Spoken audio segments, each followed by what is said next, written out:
దేవుని పరిశుద్ధ నామానికి మహిమ కలుగునుగాక. హల్లెలూయా. మన ప్రభువును ప్రియరక్షకుడైన యేసుక్రీస్తు శ్రేష్టమైన నామంలో నేటి ఆన్లైన్ సెషన్కు హాజరైన మీ అందరికి కూడా నా హృదయపూర్వకమైన వందనాలు తెలియజేస్తా ఉన్నాను. అదే రీతిగా నన్ను మీ మధ్యలోనికి ప్రేమతో ఆహ్వానించిన పెనియేలు కుటుంబ సభ్యులందరికీ కూడా నా కృతజ్ఞతలు తెలియజేస్తా ఉన్నాను. మన ధ్యానాన్ని కొనసాగిద్దాం. యాకోబు పత్రికలోని ధ్యానాన్ని మనం కొనసాగిద్దాం. ఒక వాక్యాన్ని చదువుతూ ఉన్నాను, గమనించండి. యాకోబు పత్రిక 1వ అధ్యాయము 2-3 వచనాలు. మీరు నానా విధములైన శోధనలలో పడినప్పుడు అది మహానందమని ఎంచుకొనుడి. ప్రార్థన. మమ్మల్ని అతి మిక్కిలిగా ప్రేమించిన మా ప్రియ పరలోకపు తండ్రి, ఈ సమయంలో మరొకసారి మీ పాద సన్నిధి చేరటానికి మీరు చూపిన కృపను బట్టి స్తోత్రాలు. గడిచిన కాలం మీ రెక్కల నీడలో భద్రపరిచారు, క్షేమాన్ని సమృద్ధిని మాకు అందించారు. వందనాలు. రీతిగా మా ధ్యానాలు కొనసాగించడానికి సహాయము చేస్తూ ఉన్నారు. ఎవరు ఏ ప్రాంతం నుంచి అయితే ఏకీభవిస్తూ ఉన్నారో అక్కడ మీ ఆత్మకార్యాలు జరిగించండి. నన్ను మరుగు చేసి మీరే మాతో మాట్లాడండి. సమస్తాన్ని మీ స్వాధీనానికి అప్పచెప్పుకుంటూ ఉన్నాం. మీకే మహిమలు ఆరోపిస్తూ యేసయ్య పరిశుద్ధ నామంలో అడిగి వేడుకుంటున్నాము తండ్రి, ఆమేన్. ప్రభువునందు ప్రియ సహోదరి సహోదరులారా, చదవబడిన వాక్య భాగాన్ని గమనించండి. యాకోబు తన పత్రికలో 1వ అధ్యాయములో 2-3 వచనాల్లో ఈ రీతిగా అంటున్నాడు, మీరు నానా విధములైన శోధనలలో పడినప్పుడు అది మహానందమని ఎంచుకొనుడి అంటున్నాడు. జీవితంలో శోధనలను విజయాలుగా మార్చే 4 ప్రధాన సూత్రాలను మనం పాటించాలని యాకోబు భక్తుడు తన పత్రిక ద్వారా మనకు బోధిస్తూ ఉన్నాడు. గడిచిన దినాన మనము ఒక సూత్రాన్ని ధ్యానం చేశాం. అదేంటంటే శ్రమల యొక్క విలువను మనం గుర్తెరగటం. అదే రీతిగా మరొక సూత్రం ఏంటంటే శ్రమలను ఆనందంగా ఎంచుకోవటం. అలాగే 3వ సూత్రము శ్రమలలో ఓర్పుగా ఉండటం. ఇక ఆఖరిగా శ్రమల్లో విశ్వాసముతో అడుగుట. నిన్నటి దినాన్న మొదటి ప్రధాన సూత్రమైన శ్రమల యొక్క విలువను మనం గుర్తించటం లేదా ఎరగటం, ఆ విషయాన్ని గురించి మనం నేర్చుకున్నాం. ఈ రోజున జీవితంలో శోధనలను విజయాలుగా మార్చే 2వ ప్రధాన సూత్రమైన శ్రమలను ఆనందంగా ఎంచుకోవటం గురించి మనం ధ్యానం చేద్దాం. శ్రమలను ఆనందంగా ఎంచుకోవాలి. నానా విధములైన శోధనలు, శ్రమలు, పరీక్షలలో మన జీవితం వెళ్తున్నప్పుడల్లా అదంతా కూడా మహానందమని ఎంచుకోవాలని యాకోబు భక్తుడు మనకు తెలియజేస్తూ ఉన్నాడు. 3వ వచనంలో ఆ మాటను మనం చదువుకున్నాం. కాబట్టి ప్రియ సహోదరి సహోదరులారా, మనము దేవుని బిడ్డలము గనుక సాతాను మనతో పోరాడుతూ ఉంటాడు. అలాగే ఈ ప్రపంచం మనల్ని వ్యతిరేకిస్తుంది. దీన్ని బట్టి మనము శ్రమలను ఎదుర్కోవటానికి సిద్ధంగా ఉండాలి. ఈ లోకంలో మనకు శ్రమ, ఇదే మాట యేసుక్రీస్తు ప్రభువారు కూడా పలుకుతున్నట్లు మనం చూస్తూ ఉంటాం. ఈ లోకంలో శ్రమ కలుగుతుంది అని యోహాను సువార్త 16వ అధ్యాయము 33వ వచనంలో యేసుక్రీస్తు ప్రభువారు అంటున్నారు. అంటే విశ్వాసుల జీవితాలు అంత నల్లేరు మీద నడకలాంటివి కాదు, అంత తేలికైనవి కాదు. విశ్వాసుల జీవితాలు సుఖభోగాలతో సౌఖ్యముతో నిండిన జీవితము కాదు అని యేసుక్రీస్తు ప్రభువారు కూడా మనకి తేటగా చెప్తూ ఉన్నారు. ఇతరుల కంటే విశ్వాసులమైన మనకే ఎక్కువ కష్టాలు వస్తాయి. విశ్వాసపాత్రులైన ఆయన సేవకులు కూడా ఆయన నేర్పిన ఈ సత్యాన్ని ఈ దినాల్లో ఎంతో విస్తృతంగా ప్రకటించాల్సిన అవసరత ఉంది. ఎందుకంటే మనము శ్రమలలో ఖచ్చితంగా పడతామంటే మనము దేవునికి చెందిన వారమని, ఈ లోకానికి చెందిన వారము కామని మనము గ్రహించాలి. ఏకైక నిజ దేవుణ్ణి ఆయనకు చెందిన మనందరినీ అనగా విశ్వాసులందరినీ ద్వేషించి వారిని శ్రమలలో పడేటట్లుగా సాతానే చేస్తూ ఉంటాడు. కాబట్టి క్రీస్తు యొక్క విశ్వాసుల పట్ల లోకం విరోధ భావముతో వైరముతో ఉండటం అనేది ఆశ్చర్యమేం కాదు. అలా లేకపోతేనే, అంటే శ్రమలలో మనం పడకపోతేనే ఆశ్చర్యపోవాలి, కానీ ఆ రీతిగా లోకం మనకు వ్యతిరేకంగా ఉన్నప్పుడు మనం ఆశ్చర్యపడనవసరం లేదు. దావీదు అంతటి వాడే శ్రమలో పడినప్పుడు తన పరిస్థితిని మరువబడిన ఓటికొండతో పోల్చుకుంటూ ఉన్నాడు. 37వ కీర్తన 12వ చరణంలో అంటున్నాడు కదా దావీదు భక్తుడు, మరణమై స్మరణకు రాకున్న వాని వలె మరువబడి తిని ఓటికొండ వంటి వాడనైతిని అంటున్నాడు. ఓటికొండతో ఎవరికి కూడా పని ఉండదు, ఉపయోగం ఉండదు. అందుకనే ఈ శ్రమలలో ఎవరికి కూడా మరి ఇతను గుర్తు రావటం లేదు. శ్రమలలో పడి మరణమైపోయిన వాడిలాగా ఉన్నాడు. ఎవరికి కూడా ఇతను గుర్తు రావటం లేదు. ఇతనితో ఎవరికి అవసరం లేదు. గమనించండి. అందుకనే ఇటువంటి పరిస్థితులు క్రైస్తవులు ఎదుర్కొన్నప్పుడు ఖచ్చితంగా దానిని బట్టి సంతోషించాలి. అలాగే శ్రమలు రావటం అనేది ఆశ్చర్యం కాదు, కానీ అది ఖచ్చితంగా వచ్చేది. విశ్వాసులైన వారికి శ్రమలు, కష్టాలు, హింసలు వస్తాయని యేసుక్రీస్తు ప్రభువారు, అదే రీతిగా ఆయన శిష్యులు తరచూ మనకు హెచ్చరికలు చేస్తూనే ఉన్నారు.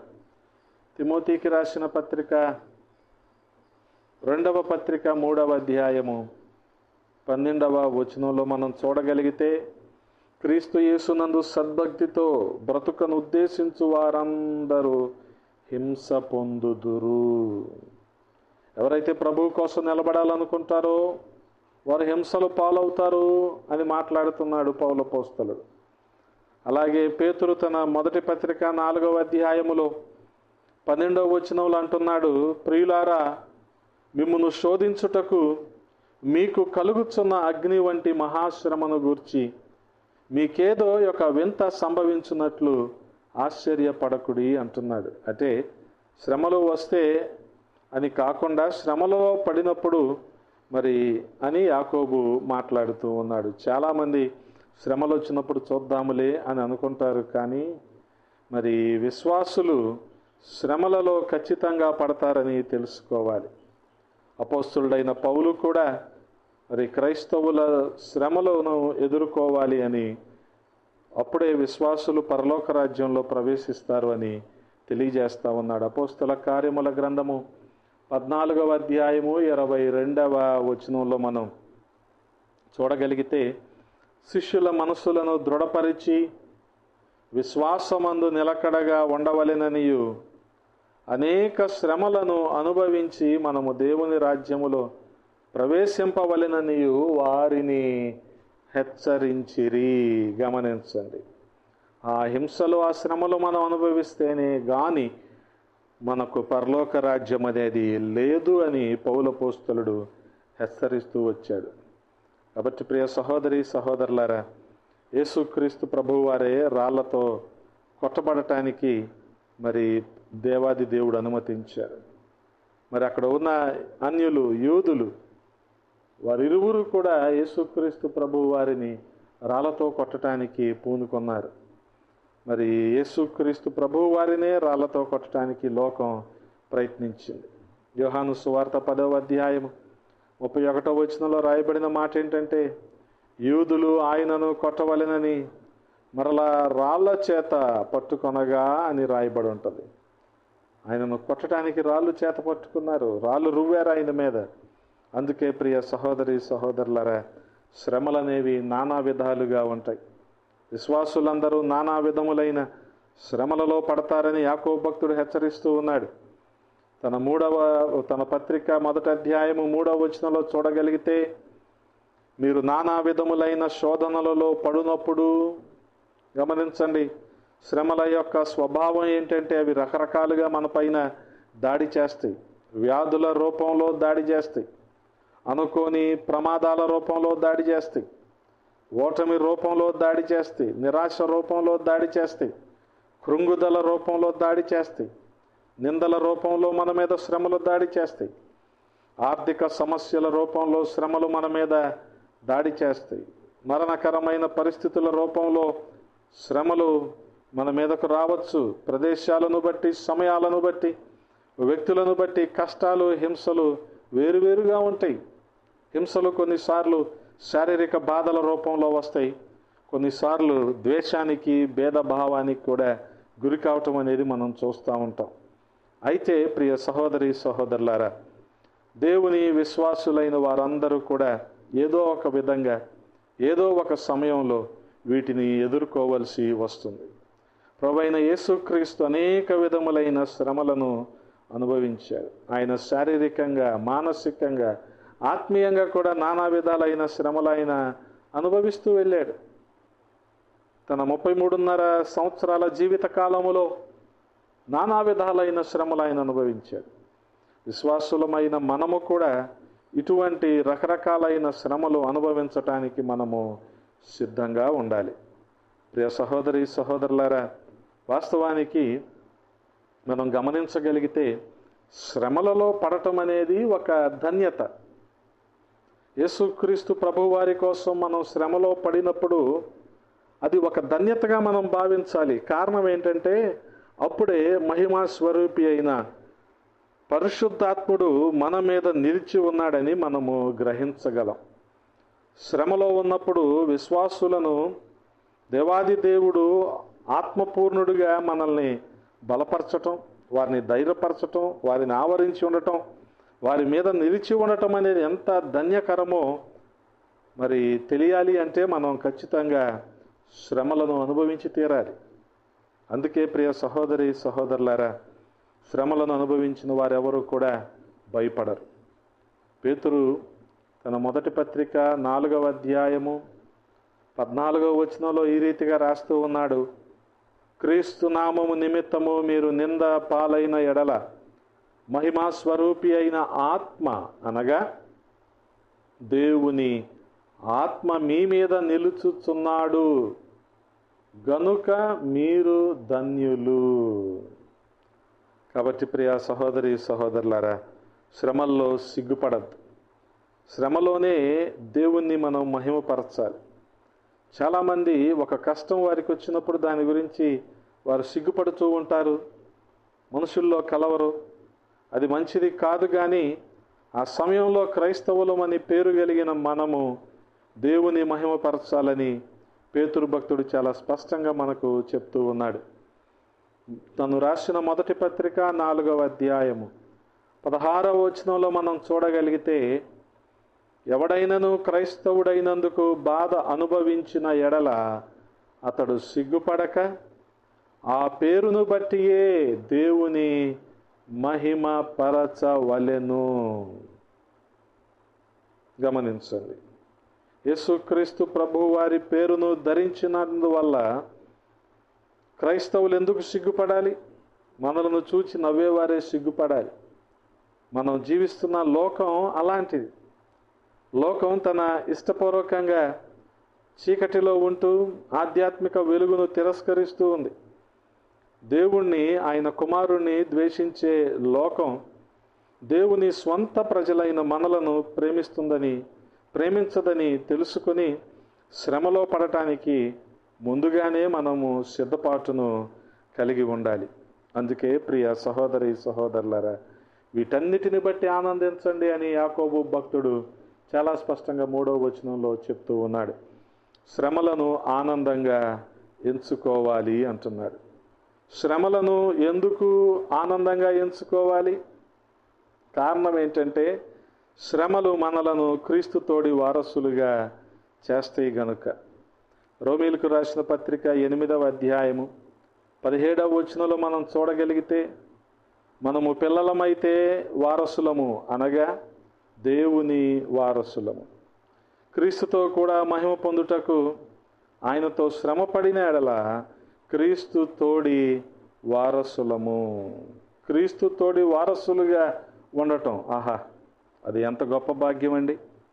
మనము క్రీస్తు వారమని చెప్పుకుంటుంటే లోకం మనల్ని ప్రేమిస్తే మనం కంగారు పడాలి. కానీ మనం క్రీస్తు వారమని లోకం మనల్ని ద్వేషిస్తే దాన్ని బట్టి మనం ఆనందంగా లేదా దాన్ని ఒక గౌరవంగా మనము భావించాలి. శ్రమలలో ఆనందించిన కొంతమంది ఉదాహరణలను పరిశుద్ధ గ్రంథంలో పరిశుద్ధాత్ముడు రాయించి ఉంచాడు. చూడగలిగితే అపోస్తలులు అలాగే చేశారు. ఆదిమ అపోస్తలులు అలాగే చేశారు. శ్రమలలో సంతోషించే వైఖరిని అపోస్తలులు అవలంబించారు. అపోస్తల కార్యములు 5వ అధ్యాయము 41వ వచనంలో మనం చూడగలిగితే, ఆ నామము కొరకు అవమానము పొందుటకు పాత్రులని ఎంచబడినందున వారు సంతోషించుచు మహాసభ ఎదుట నుండి వెళ్ళిపోయి ప్రతిదినము దేవాలయములోను ఇంటింటను మానక బోధించుచు యేసే క్రీస్తని ప్రకటించుచుండిరి. అదే రీతిగా పౌలు బృందము కూడా ఇటువంటి వైఖరినే అనుసరించింది. శ్రమలలో సంతోషించే వైఖరిని పౌలపోస్తలుడు అలాగే అతని బృందము కూడా అవలంబించారు. శ్రమలు వచ్చి చెరసాలలో బొండవేసి బంధించబడినప్పుడు కూడా పౌలు బృందం ఆనందంతో పాటలు పాడటాన్ని మనం చూస్తూ ఉన్నాం. ప్రభువుని వారు స్తుతించటం మనం చూస్తూ ఉన్నాం.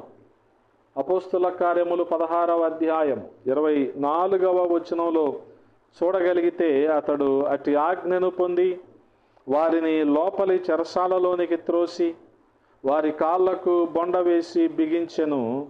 అయితే మధ్యరాత్రి వేళ పౌలును శీలయు దేవునికి ప్రార్థించుచు కీర్తనలు పాడుచునుండిరి, ఖైదీలు వినుచుండిరి.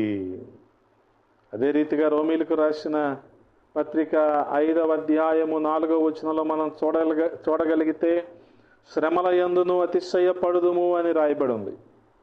అలాగే ఫిలిప్పీ సంఘస్థులు కూడా శ్రమలలో ఏ రీతిగా ఆనందించారో మనం చూడగలిగితే, వారు యేసుక్రీస్తు ప్రభువు వారి యొక్క పరిచర్య నిమిత్తము పౌలు మాటలను బట్టి వారి యొక్క విశ్వాస యాగములోను దాని సంబంధమైన సేవలోను శ్రమల్లో వారు ఆనందించారు. ఫిలిప్పీలకు రాసిన పత్రిక 2వ అధ్యాయము 17వ వచనంలో మనం చూడగలిగితే, మీరు ఈ విశ్వాస యాగములోను దాని సంబంధమైన సేవలోను నేను పానార్పణముగా పోయబడినను నేను ఆనందించి మీ అందరితో కూడా సంతోషింతును.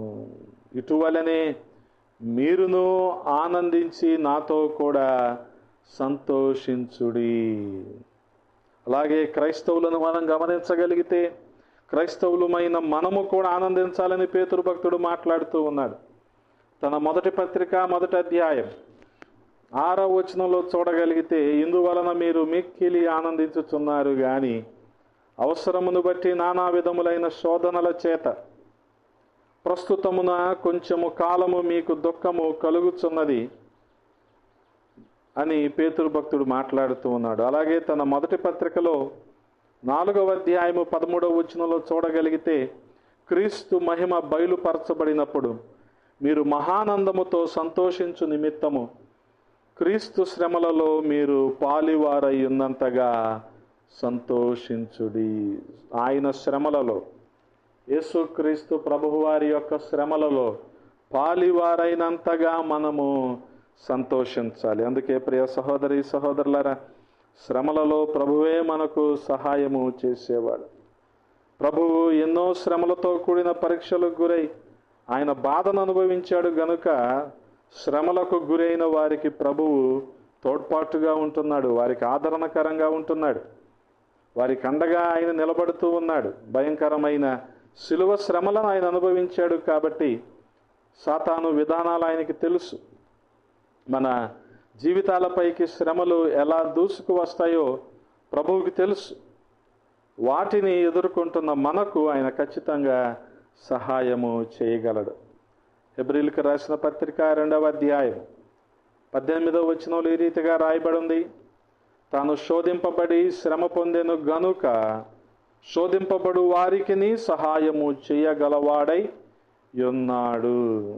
అదే రీతిగా కొరింథీయులకు రాసిన మొదటి పత్రికలో 10వ అధ్యాయం 13వ వచనంలో రాయబడి ఉంటుంది కదా, సాధారణముగా మనుషులకు కలుగు శోధన తప్ప మరి ఏదియు మీకు సంభవింపలేదు. దేవుడు నమ్మదగినవాడు, మీరు సహింపగలిగినంత కంటే ఎక్కువగా ఆయన మిమ్మును శోధింపనీయుడు. అంతేకాదు, సహింపగలుగుటకు ఆయన శోధనతో కూడా తప్పించుకొను మార్గమును కూడా కలుగచేయును. కాబట్టి ప్రియ సహోదరి సహోదరులారా, లోకం మనల్ని ఏ కారణాన్ని బట్టి అయితే ద్వేషిస్తుందో, దేవుడు తన ప్రత్యేక ప్రేమను మన పట్ల చూపటానికి శ్రమలే కారణమని మనము తెలుసుకోవాలి. అటువంటి గొప్ప భాగ్యాన్ని కలిగించిన ఆ శ్రమను బట్టి మనము ఆనందించాలి, శ్రమల్లో మనము సంతోషించాలి. అందువలన మన జీవితంలో ఏదైనా శ్రమ సంభవించినప్పుడు మనము ఖచ్చితంగా ఆనందించాలి. యాకోబు భక్తుడు చెప్పిన 2వ ప్రధాన సూత్రం ప్రకారం, జీవితంలో శోధనలను విజయాలుగా మార్చే శ్రమలను ఆనందంగా ఎంచుకునే అవకాశం మనకిచ్చిన ఆ దేవునికి మనం ఎప్పుడూ కూడా కృతజ్ఞతాస్తుతులు చెల్లిస్తూ ఉండాలి. శ్రమలలో ఆనందించటం ఏంటి అని కాస్త విడ్డూరంగా అనిపించవచ్చు. గడిచిన ధ్యానంలో కూడా మీకు నేను బోధిస్తూ వచ్చాను. ఎవరైతే ఆశీర్వాదాలను కోరుకుంటారో వారికి శ్రమ పడటం అనేది ఏమాత్రం కూడా ఇష్టం ఉండదు. వారు శ్రమ పడటానికి అస్సలు ఇష్టపడరు. అందుకనే శ్రమల్లో ఆనందించటం అనేది వినటానికి బాగానే ఉంది, కానీ వాస్తవానికి దీన్ని అమలుపరచటం అనేది మరి ప్రాక్టికల్గా సాధ్యమైనదేనా, సాధ్యపడుతుందా అనేది చాలామంది తెలుసుకోవలసిన సత్యము. అందుకని శ్రమలు మనకు ఎదురైనప్పుడు మనం ఈ విషయాన్ని మర్చిపోకూడదు. పౌలు అపోస్తలుడు కొరింథీయులకు రాసిన మొదటి పత్రికలో 10వ అధ్యాయంలో 13వ వచనంలో చెప్పిన మాట ఇందాకే మనం చదువుకున్నాం. అదేంటంటే, సాధారణముగా మనుషులకు కలుగు శోధన తప్ప మరి ఏదియూ మీకు సంభవింపలేదు. ప్రతి ఒక్కరికి ఏమనిపిస్తుందంటే, వారి కష్టాలు అబ్బో ఇక ఎవరికి లేవు ఈ లోకంలో, వారు మాత్రమే అనుభవిస్తున్నారు అన్నట్టుగా ఉంటుంది. కానీ ఇవన్నీ సహజంగా మనుషులందరికీ కలిగేవే అన్న నిర్ధారణకు మనం రావాలి. అందుకనే గమనించండి, మరి సాధారణంగా మనుషులకు కలుగు శోధన తప్ప మరి ఏది మీకు సంభవింపలేదు. దేవుడు నమ్మదగినవాడు. మీరు సహింపగలిగినంత కంటే ఎక్కువగా ఆయన మిమ్మును శోధింపనీయడు. మనం ఓర్చుకోగలిగినంత, మనము భరించగలిగినంత మాత్రమే మనకు ఆయన అనుమతిస్తాడు. మనం భరించలేనిది, మనం ఓర్చుకోలేనిది ఆయన మనకు ఇవ్వడో. అనేకులు కూడా ఈతి బాధలను బట్టి అయ్యో మాకే ఎందుకు ఇలా జరిగింది అనుకుంటూ ఉంటారు. కానీ వాటి ద్వారా మనం ఎటువంటి అనుభవాల గుండా వెళ్ళాలి, ఏ రీతిగా ఆత్మీయంగా ఎదగటానికి ప్రభు ఒక మార్గాన్ని మరి మనకు చూపిస్తున్నాడు అన్న ఆలోచన విధానంలో నేటి క్రైస్తవులు లేకపోవటం అనేది చాలా విచారకరమైన సంగతి. అందుకని అంతేకాదు, సహింపగలుగుటకు ఆయన శోధనతో కూడా తప్పించుకొను మార్గమును కలుగజేయును. గమనించండి, తాళం కప్ప తయారు చేసిన వ్యక్తి ఖచ్చితంగా తాళం చెవి కూడా తయారు చేస్తాడు. దాన్ని బట్టే ఆ తాళం కప్పను తెరవచ్చు మనం. అలాగే శోధనను అనుమతించిన దేవుడే సహింపగలగటానికి ఆ శోధనతో కూడా తప్పించుకునే మార్గాన్ని కూడా ఆయన ఏర్పాటు చేస్తాడు. అదే ఆయన పాదాలు పట్టుకొని బతిమలాడుకోవటం, ఆయన సహవాసములు అంతకంతకు ఎదగటం, వీటన్నిటినీ ఆనందంగా అనుభవించటం, ఇదే ప్రభువు మనకు నేర్పిస్తూ ఉన్నారు. కాబట్టి ప్రియ సహోదరి సహోదరులారా, ఆ రీతిగా చూడగలిగితే మరి ఇవన్నీ కూడా ఆచరణలో సాధ్యమేనా అనుకుంటాం. అవన్నీ ఖచ్చితంగా సాధ్యమే. దీనిని గురించి మరి శోధనను విజయంగా మార్చే 3వ ప్రధాన సూత్రాన్ని రేపటి ధ్యానంలో మనము చూద్దాం. విన్న మాటలను బట్టి చిన్న ప్రార్థన చేసుకుందాం. ప్రతి ఒక్కరు కూడా ఉన్న స్థలంలోనే ఏకీభవించండి. చిన్న ప్రార్థన చేసుకుందాం.